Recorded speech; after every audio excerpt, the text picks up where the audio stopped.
La Grecia clásica es este periodo en el cual ya podemos decir que se acabó el periodo convulso entre griegos.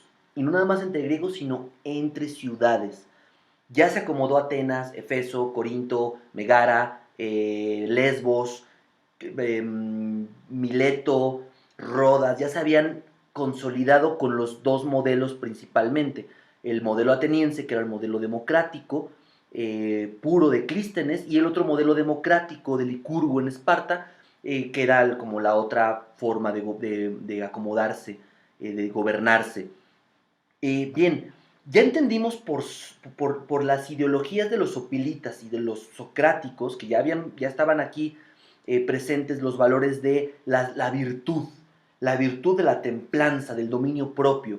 Ya tenemos por Dracón y Licurgo el concepto de igualdad. Hay una ley que sojuzga a todos los hombres por igual, seas rey, seas campesino, seas soldado, seas opilita, eres igual ante la ley. Y con Solón, la libertad. Los griegos empezaron a tener un poquito más de autoestima, esa que luego nos hace falta un poquito a nosotros, ¿verdad? Ya tenían algo un poquito más de... se paraban el cuello los griegos, se querían mucho y con razón, ¿por qué no? Lo habían hecho, lo habían logrado, se lo habían ganado a pulso. Este término me ayuda mucho a transmitirles cómo los griegos se querían, se abrazaban, se acicalaban frente al espejo. Y es el término bárbaro. A todos los extranjeros les decían bárbaros. ¿Qué significa bárbaro?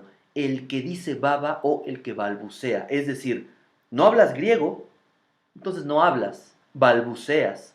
El griego era el idioma por sí mismo perfecto, bonito, elegante, culto, construido. Y bueno, no es para menos, era un idioma que no nada más se hablaba, sino estaba escrito, tenía un alfabeto, tenía signos de puntuación, tenía una organización, estaba bien establecido el griego. ¿Me explico? Entonces para ellos los demás idiomas o dialectos o formas de comunicarse eran baba, no hablan, balbucean, eran como brutos. Por eso bárbaro hoy en día tiene una connotación negativa, como despectiva, ¿verdad?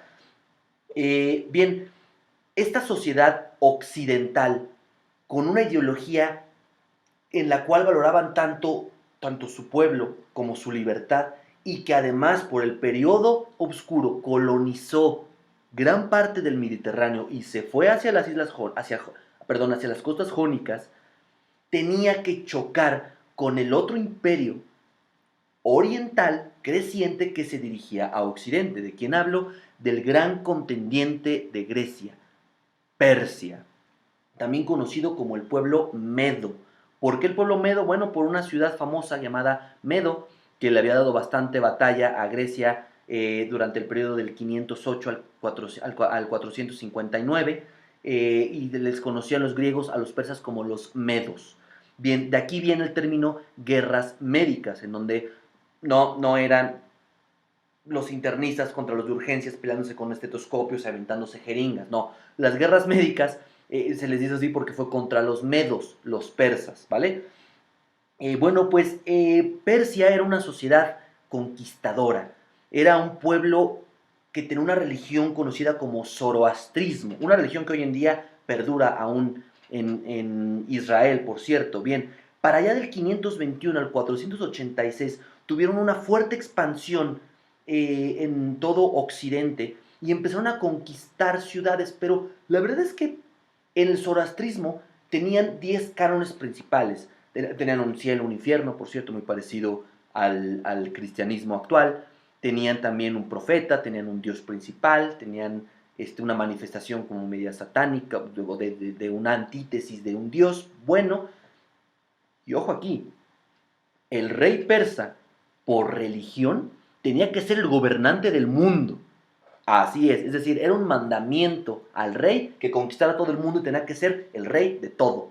Entonces tuvieron una expansión fuertísima, pero la realidad es que sus expansiones, a pesar de que fueron militares y fueron de conquista a través de mucho derramamiento de sangre, dejaban que los pueblos conquistados tuvieran un poquito de libertad propia. Simplemente les pedían tributo. Les dicen, mira, tú a mí dame mi lana al mes y yo te dejo que hagas lo que quieras, ¿no? Nada más no dejes de darme el tributo que te corresponde. Bien, ¿esto qué es lo que generó? Bueno, que los persas por sobre cualquier otro valor, anteponían la obediencia, la subyugación, el dominio del rey por sobre los súbditos. Era la antítesis de la filosofía griega, ¿saben? En donde los griegos se querían mucho, querían tener libertad, virtud, igualdad. Eran no nada más enemigos porque iban creciendo uno hacia donde iba el otro, sino también ideológicamente eran incompatibles. ¿Qué es lo que sucede? Bueno, pues que Persia, con el rey Darío I, conquista las islas de la Grecia jónica. Efeso es de los principales contendientes de Persia y piden ayuda a Grecia y Esparta, las grandes ciudades íconos de la Grecia continental. Sin embargo, Esparta no quiere problemas, no se mete en broncas y le dice a los pueblos a sus hermanos griegos de Asia Menor, pues que Dios te bendiga, te quiero mucho y que tengas suertecita. Sin embargo, Atenas manda un contingente de hombres y un recurso económico a apoyar a sus compatriotas griegos en la zona jónica. Esto es una gran ofensa para Darío I. Darío I aplasta esta insurrección de los pueblos jónicos griegos, hace de verdad, de Mileto, ay, no deja piedra en pie, de verdad, la arrasó terrible, castiga fuertemente a los griegos rebeldes y se queda muy, muy dolido con los atenienses, al punto en el que hace la siguiente locura. Miren, el rey Darío I al copero real le dijo, mira, cada vez que yo te pida que me traigas una copa, te voy a pedir que me digas, mi señor, acuérdate de los atenienses. Darío estaba muy tranquilo ahí en Persépolis, tomando un trago en la carnita asada con los cuates, ¿no? Echando nadadita. Y le decía al copero real, hey, tráeme otra. Llegaba el copero real, le rellenaba la copa y le decía, mi señor, acuérdate de los atenienses. Y Darío se enojaba. Le regresaba el coraje otra vez. Y estaba muy tranquilo, desayunando y pedía otra copa. Y el copero real tenía el encargo real de decirle, mi señor, acuérdate de los atenienses. Es decir, hagan de cuenta que era Siri, ¿no? Como Siri, recuérdame cada 15 minutos de los atenienses, ¿no? Si hubiera tenido el tipo un teléfono móvil, se lo hubiera pedido a Siri, Alexa, qué sé yo.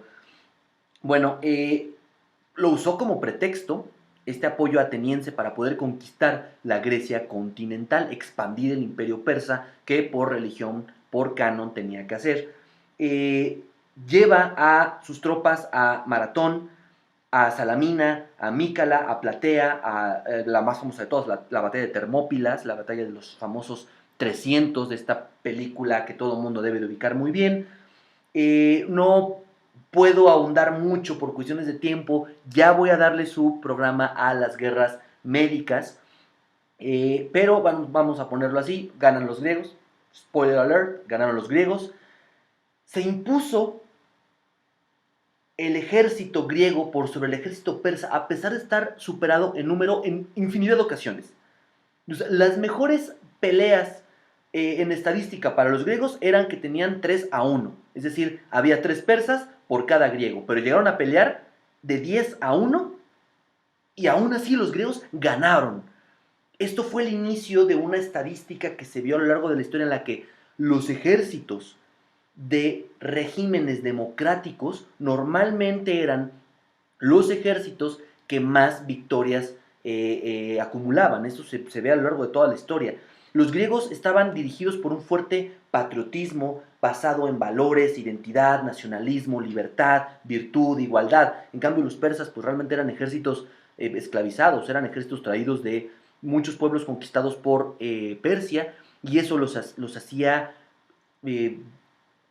ser peores combatientes que los disciplinados griegos. Bien, bueno, por allá del año 431, cuando terminan las guerras médicas, ¿quién termina como el gran victorioso? Grecia, sí, evidentemente, pero Atenas. Atenas termina como la ciudad con más poder, porque fueron los que más batallaron a los persas. Se forma por Atenas la Liga de Delfos. ¿Qué es lo que querían hacer los atenienses? Bien, quisieron hacer una especie de cofradía en la que dijeron, mira, ya derrotamos a los persas, estuvo muy difícil, fueron guerras muy largas, ocupamos estar un poquito más preparados, entonces vamos a hacer un impuesto, vamos a hacer un fondito de ahorro. Obviamente, ¿quién va a guardar ese dinero? Atenas. Esto no le agrada mucho a Esparta, que fueron los otros grandes combatientes en las guerras médicas, y ellos forman la Liga del Peloponeso.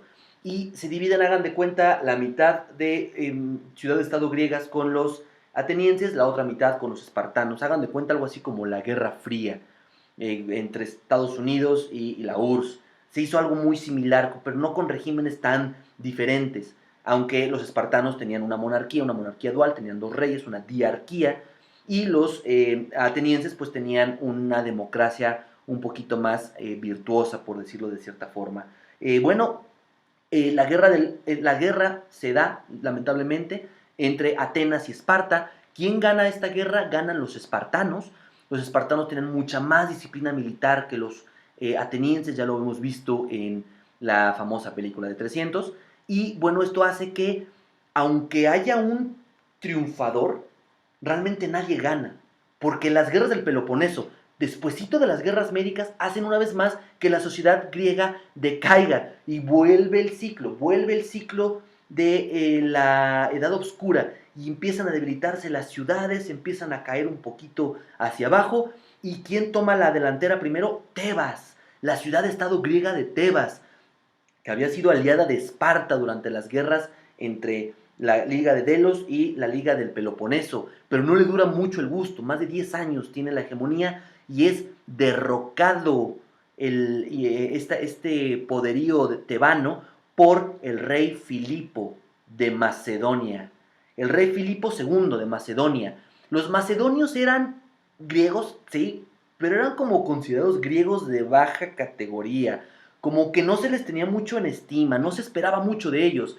Pero el rey Filipo innovó muchísimo en las técnicas de guerra. ¿Cómo lo hizo? A través de la falange, que si bien ya había una estructura formada de soldados o pilitas, uno tras de otro, él lo que hizo fue mejorar la estructura del escudo, hacer todavía más largas las lanzas y hacerlos en forma, digamos así, como de puercoespín.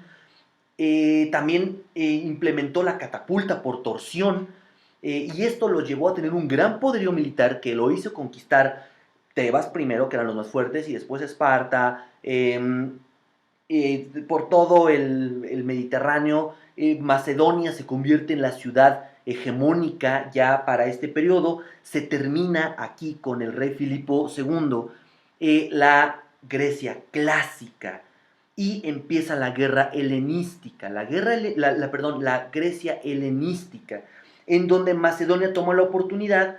En el año 336 el rey Filipo lamentablemente muere y deja a su hijo, Alejandro III, también conocido como Alejandro Magno.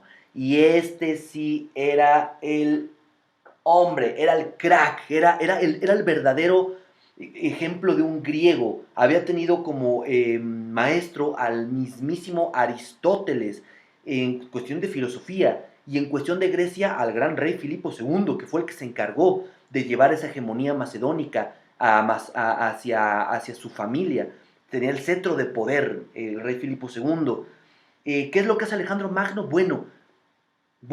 No, aquí es donde empieza la influencia griega real. Tenemos el modelo democrático, tenemos el modelo de igualdad, tenemos el modelo de virtud, tenemos todos estos grandes ejemplos griegos. ¿Y a dónde lo lleva Alejandro Magno? A todo el mundo conocido, a todo el mundo conocido. Lo lleva a Grecia, unifica Grecia, lo lleva a Egipto, lo lleva a Persia, lo lleva a la India, y escúchenme esta, lo lleva a Alejandría Escate, la ciudad más al oriente que tuvo Alejandro Magno. Estuvo a un beso de distancia de China. En Tayikistán fue donde puso su última y la más remota ciudad griega durante la conquista de Alejandro Magno. Hay que mencionarlo, Europa y Asia están divididos por un desierto, el desierto de Taklamakan. ¿Y qué es un desierto para un conquistador, para un visionario, para un unificador? No es nada. y Alejandro Magno cruza este desierto y lleva la cultura griega a todo Occidente y a parte de Oriente. Y aquí es en donde toda la sociedad occidental moderna recibe la herencia griega democrática, filosófica, a través de la conquista de Alejandro Magno. Imagínense, si la guerra médica la hubiera ganado Persia, que tiene una ideología religiosa, de obediencia, de subyugación, y ellos hubieran sido los que partieran el pan en toda Europa oriental, occidental y en Asia, hoy tendríamos una sociedad muy distinta a la que tenemos actualmente. Por eso es que a Grecia se le tiene ese gran aprecio, ese gran valor. Por eso es que los admiramos y decimos, ¡ah, Aquiles, Alejandro Magno, estos grandes héroes, Leónidas, Milcídiates, Temístocles, de los cuales vamos a estudiar más a profundidad conforme vayamos avanzando en nuestro programa. Y bueno, hasta aquí el programa de hoy. Vaya tema trajimos a la actualidad. Bien, les agradezco muchísimo haberse quedado conmigo. Les pediría que se suscribieran al canal, que le dieran palomita, like, no importa dónde lo estén viendo, suscríbanse. Esto apenas comienza y nos vemos en el siguiente programa.